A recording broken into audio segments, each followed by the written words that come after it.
नमस्कार। कल नोखा प्रखंड के रोपाथा गांव में आग लगने के कारण घर में सो रहे 5 दलितों की मौत के बाद हथनी पंचायत के मुखिया दयानंद सिंह पर आरोप लगाए जा रहे हैं कि उनके द्वारा सरकारी योजनाओं का लाभ महादलित परिवार को नहीं दिलाया जा सका, जिस कारण से उनका आवास पक्का का नहीं बना, जिसके बाद झोपड़ी में आग लगने के कारण ये घटना सामने आई है। हमारे साथ अभी हथनी पंचायत के मुखिया दयानंद सिंह जी हैं, जिनसे बात कर जानने की कोशिश करेंगे कि बहुत से लोग आप पर ये आरोप लगा रहे हैं कि आपके द्वारा दलित परिवार को योजनाओं का लाभ नहीं दिलाया गया, जिस कारण से ये घटना सामने आई है। सर, कल कुछ लोगों के द्वारा आरोप लगाया गया कि अगर महादलित परिवार के मकान पक्के के होते तो शायद ये घटना नहीं होती, और आप इस पंचायत के मुखिया हैं। आप पर आरोप है कि आपके द्वारा सरकारी योजनाओं का लाभ नहीं दिलाया गया, जिस कारण से इस तरह की घटना सामने आई है। इस पर क्या कहेंगे सर आप? पहले तो बहुत दुख की बात है कि हमारे यहाँ 4 मृत्यु हो गया आग से, एक हॉस्पिटल में हो गया, एक अभी अस्पताल में लेडीज है। जब हमको जानकारी हुआ उस समय हम तत्काल फ़ोन किए, एसडीएम साहब, डीएसपी साहब, थाना प्रभारी, फायर ब्रिगेड, एम्बुलेंस, जितना भी साधन था सब आधा घंटा के अंदर हमारे यहाँ आ गया। सबको हॉस्पिटल ले जाया गया, फायर ब्रिगेड के माध्यम से तब इसको बुझाया गया। अब रह गया सवाल के बाद कि हमारे पास आरोप तो ऐसा है कि हम लोग एक गाइडलाइन से बंधे हुए हैं। हम लोग को जो गाइडलाइन मिला है सरकार की तरफ से उसी के हिसाब से चलते हैं। तो जितना हमको टारगेट मिलता है कि इस हिसाब से ओबीसी, अति पिछड़ा, जनरल, हरिजन की इतना बनाना है, उसी हिसाब से हम लोग एक मतलब कि दम गाइडलाइन के हिसाब से हमारे पंचायत में काम होता है। किसी भी व्यक्ति को देख करके किसी को नहीं दिया जाता है, न किसी से को वंचित किया जाता है। एकदम ऐसा उदाहरण है कि हमारे यहाँ जितना भी टारगेट रहता है ग्राम सभा में पास करके उसको एकदम लिस्ट छपवाते हैं। सबको उस पर कहते हैं कि कोई ऑब्जेक्शन हो तो ऑब्जेक्शन के इसके बाद किया जाता है। अभी तक जितना भी टारगेट है सब महादलित में सबको बना दिया गया है। लेकिन आरोप तो ये भी लगाया जा रहा है कि उस महादलित परिवार के पास बिचौलियों को देने के लिए पैसे नहीं थे, इसीलिए उसका आवास नहीं बन पाया। आवास सहायक के द्वारा उसका कार्य नहीं किया गया, क्योंकि उसके पास आवास सहायक को देने के लिए पैसे नहीं थे। यहाँ आवास सहायक हो या प्रखंड विकास या मुखिया, कहीं से 1 रुपया किसी से नहीं लिया जाता है। एकदम वो अपना पैसा जाता है उसके खाता में, उससे काम कराता है। अब रह गया आरोप लगाने वाला बात। तो देखिए, कुछ ऐसा पंचायत है, खासकर हमारा पंचायत है, यहाँ इस पंचायत में बहुत नेता लोग रहते हैं, बहुत बढ़िया पंचायत है। जितना शरीफ या जो भी है नेता यहीं रहते हैं। कुछ महादलित परिवार के लोग अपने ग्रिप में रखते हैं कि तुम मुखिया के पास मत जाओ, तुम सरपंच के पास वाला ब्लॉक पहुँच जाओ, तुम्हारा काम हम करा देंगे। वो कहीं लोग जा नहीं पाता है और उसका काम वो लोग करा नहीं पाता है, जिसके चलते कुछ लोग छूट जाते हैं। अगर वो लोग अगर नेता लोग छोड़ दें तो एक भी किसी तरह का कोई भी गड़बड़ नहीं होगा। वास्तव में इसे देखा जाए, अब पता भी लगा सकते हैं कैसे कि मेरा जो पंचायत है एकदम गाइडलाइन के हिसाब से चलता है। कहीं किसी को अनदेखी नहीं किया जा सकता है, ना किसी को देखी किया जा सकता है। कल भाकपा माले के नेता पब्लिक न्यूज़ से बात कर रहे थे, अशोक बैठा, उनके द्वारा साफ तौर पर कहा गया कि अगर कोई अधिकारी दोषी है तो इस मामले में कहीं ना कहीं हथनी पंचायत के मुखिया भी दोषी हैं, कारण कि उनके पंचायत में ये घटना हुई है और उस घटना की जिम्मेदारी मुखिया को लेना चाहिए, कारण कि उनके रहते हुए जो आवास थे वो पक्के के नहीं बनाए गए।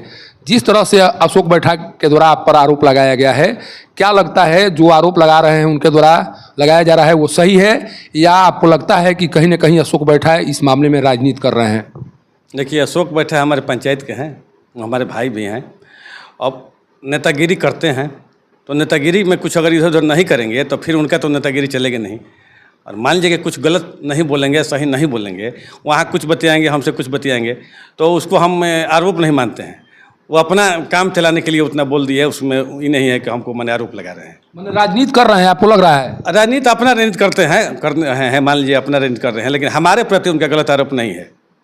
वो अपना काम चलाने के लिए कर रहे हैं कि थोड़ा हमारे लोग जो है सो हमारे पक्ष में बना रहे। अच्छा मुखिया जी, इतनी बड़ी घटना हुई है, अब क्या होगा? क्योंकि उस परिवार में कुछ सदस्य बचे हुए हैं, उन्हें भी उस तरह की सुविधाओं की ज़रूरत है, जिन सुविधाओं के बदौलत उनकी ज़िंदगी को बेहतर बनाया जा सके। उस परिवार में कुछ सदस्य बचे हुए हैं। बतौर मुखिया अब आपके द्वारा क्या किया जाएगा?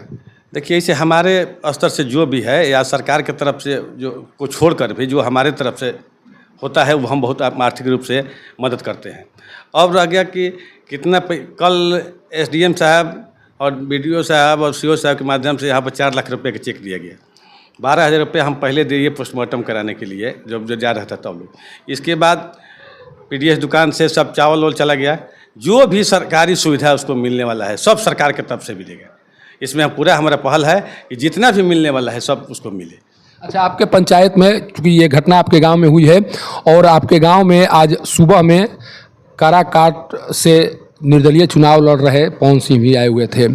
आपको लगता है कि इस तरह के सेलिब्रिटी या इस तरह के लोगों के आने के बाद दलितों की स्थिति सुधर पाएगी, या उनका आने का मकसद यहाँ क्या रहा होगा? तो अभी तो चुनाव का टाइम है, चुनाव लड़ रहे हैं, तो सुने कि नहीं हुआ है तो अपने आ गए। उनको तो देखने के लिए इतना बड़का हुजूम हो गया कि वहाँ बढ़िया से बतिया नहीं सके वो लोग से। इसके बाद भी गए, अपना गला से मिले, बोले अपना उन लोग संपैथी जाहिर किए। इसका लाभ उनको मिलेगा लग रहा है आपको? अब लाभ के लिए तो हम कुछ नहीं कर सकते, इसलिए कि तो अलग से देने वाला समझे कि लाभ मिलेगा कि नहीं मिलेगा। मंत्री जी कह रहे थे, मंत्री जी आए हुए थे, संतोष कुमार सिंह जी आए हुए थे, उनका कहना था कि पवन सिंह जी 4 तारीख के बाद यहाँ दिखाई नहीं पड़ेंगे। हथनी रोपाथा गांव में भले यहाँ आए हों सहानुभूति के लिए, लेकिन यहाँ से जाने के बाद वो कभी दिखाई नहीं पड़ेंगे। क्या चुनाव के समय इस तरह की राजनीति करना सही है, या इसके माध्यम से जो दलित हैं उनका विकास हो सकता है? क्या लग रहा है आपको? नहीं, तो इससे विकास नहीं होगा, इससे विकास नहीं है। चुनाव का समय है, चुनाव के समय में सब लोग आते जाते हैं। अब 4 तारीख के बाद क्या करेंगे, रहेंगे नहीं रहेंगे, तो हम नहीं बता सकते हैं। देखिए, रोपाथा पंचायत के हथनी पंचायत के मुखिया दयानंद सिंह जी हैं, जिनके द्वारा ये बात साफ कही जा रही है कि जो महादलित कुछ लोगों के बहकावे में आकर योजनाओं का लाभ लेने के बजाय राजनीति करने की कोशिश करते हैं, शायद उसी तरह के परिवार आज भी सुविधाओं से वंचित है। अधिकतर महादलितों के घर बनाए जा चुके हैं। सरकार के जो गाइडलाइन जारी किए गए थे उस गाइडलाइन का पालन किया गया है, और जो भी पीड़ित परिवार के सदस्य बचे हुए हैं उनके बेहतरी को लेकर आगे भी काम किए जाएंगे। लेकिन जिस तरह से आरोप लगाए जा रहे हैं, क्या आरोपों के माध्यम से किसी की समस्याओं का समाधान हो सकता है? क्या यह समय आरोप प्रत्यारोप का है? क्या कोई राजनीतिज्ञ इस बात का इंतज़ार करता है कि कहीं पर कोई घटना हो, उस घटना के बाद हमें कुछ कहने का मौका मिले? अगर इस तरह की बात होगी तो ये मानवता को शर्मसार करने वाली बात है, और इस मानवता को शर्मसार करने वाली बात अभी हथनी पंचायत के रोपाथा गांव में दिखाई पड़ रही है। हमारे साथ एक और व्यक्ति हैं जो यहाँ पर आए हुए हैं घटना के बारे में जानकर। आपको ये घटना किस तरह से नज़र आ रहा है, और क्या लग रहा है इसमें कहीं ना कहीं कोई लापरवाही दिख रही है आपको? इसमें लापरवाही क्या कहा जाएगा, वो लोग गरीब हैं, और नीतीश कुमार ने ये जो एक टोला सेवक की क्या कहा जाता है, और ग्राम जो जाकर उसका जाति निवास सब लोग बनाता है, तो इसका मतलब है कि उसको उस सही तरीका से जो उसका बहाली हुआ है वो अपना पक्ष ले जाकर के वहाँ पर ही रखता है। लेकिन अशोक बैठा के द्वारा हथनी पंचायत के मुखिया दयानंद सिंह जी को टारगेट किया गया है। कहा गया है कि उन्हें भी जिम्मेवारी लेनी चाहिए, क्योंकि घटना उनके क्षेत्र में हुई है और एक महादलित परिवार के घर ये घटना इसलिए हुई कि उनके मकान पक्के के नहीं बनाए गए। इस तरह का जो आरोप लगाया जा रहा है, इसे कैसे देख रहे हैं आप? अशोक बैठा इसी पंचायत के हैं। उनको आज ये अगर संज्ञान में आया है तो ये गलत बात है। उनको पहले भी आकर के इस पंचायत में, उनका पंचायत है, घूमना चाहिए, और किसको क्या समस्या है उसको ले जाकर, अगर ये नेता बनते हैं तो ले जाकर के इनको सरकार के पास अपना पक्ष रखना चाहिए था, उसको काम पूरा कराना चाहिए था, अगर मुखिया नहीं कर रहे हैं तो। सोचिए, विचार कीजिए और आरोपों पर ध्यान दीजिए कि कौन क्या कह रहा है। क्या इन आरोपों के माध्यम से क्या यह कहकर किसी की संवेदनाओं को एक तरह से समाप्त किया जा सकता है कि मुखिया, बीडीओ या अन्य की कमियों के कारण ये घटना सामने आई है? अब इस तरह की बात करने के बजाय अगर कोई आता, ये कहता कि दलित परिवार के सदस्यों की पढ़ाई को लेकर, उसके घर को बनाने को लेकर आगे इस तरह के कार्य किए जाएंगे, तो इससे बेहतर कुछ नहीं होता। लेकिन इस घटना के बाद तमाम राजनीतिक पार्टी के लोग यहाँ पहुँच रहे हैं, वादे कर रहे हैं, यह भी बताने की कोशिश कर रहे हैं कि हमसे ज़्यादा महादलित के लिए कोई हितैषी नहीं है। लेकिन अभी चुनावों का मौसम चल रहा है और इस चुनाव के मौसम में तमाम लोग आएंगे जाएंगे, लेकिन उस दलित परिवार का क्या होगा ये आने वाला समय बताएगा। रोपाथा गांव से पब्लिक न्यूज़ के लिए सत्येंद्र चौबे की रिपोर्ट।